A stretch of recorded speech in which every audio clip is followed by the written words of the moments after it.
Ne vous inquiétez de rien, mais en toute chose, faites connaître vos besoins à Dieu par des prières et des supplications avec des actions de grâce. La paix de Dieu, qui surpasse toute intelligence, gardera vos cœurs et vos pensées en Jésus-Christ. Le sens de la supplication.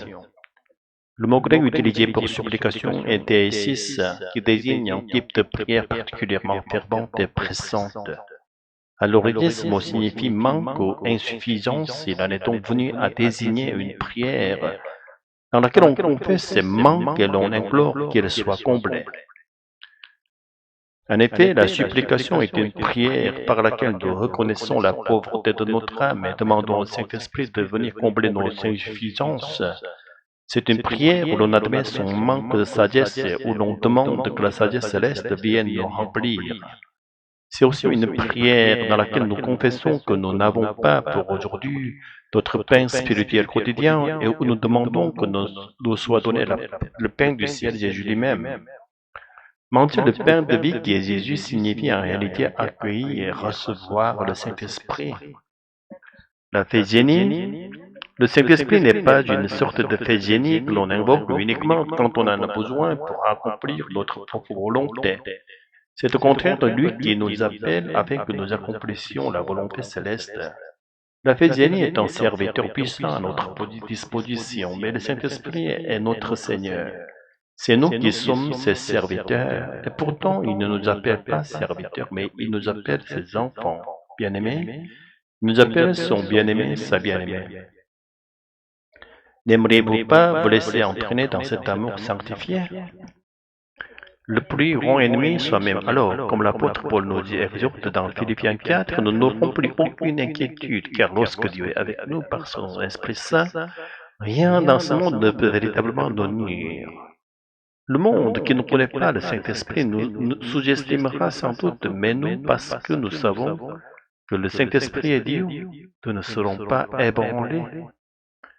Ce que nous devons craindre par-dessus tout, c'est de céder aux séductions du monde au point de ne plus reconnaître le Saint-Esprit, voire de le renier. Si cela arrive, alors notre plus grand ennemi ne sera plus à l'extérieur, mais en nous-mêmes. L'inquiétude ou une semence de Satan. L'inquiétude est une semence que le serpent ancien Satan sème en nous pour nous pousser à douter de l'amour et de la bienveillance de Dieu. Ne laissons pas cette semence germer en la méditant, mais méditons plutôt la parole de Dieu afin qu'elle porte en nous du fruit. Pour cela, nous devons rester en dialogue constant avec le Saint-Esprit qui est venu à nous comme Seigneur.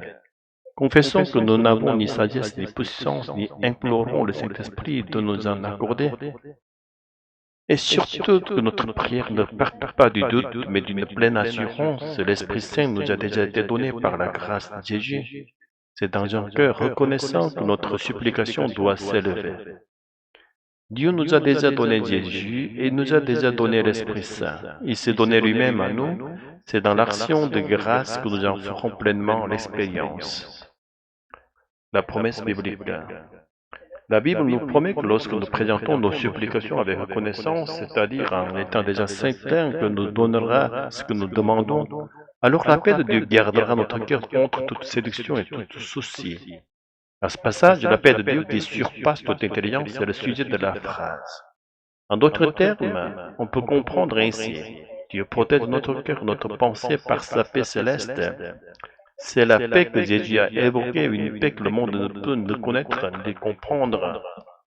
Et si nous aimons ce monde plus que Dieu, nous aussi, nous ne pourrons pas connaître cette paix. Mais si nous nous souvenons toujours de l'amour de Dieu et que nous l'aimons en retour, alors Dieu nous gardera par sa paix divine. Je prie au nom du Seigneur Jésus pour que vous soyez aujourd'hui encore de ces bienheureux croyants qui gardent cette paix en passant chaque instant dans l'amour de Dieu. Amen.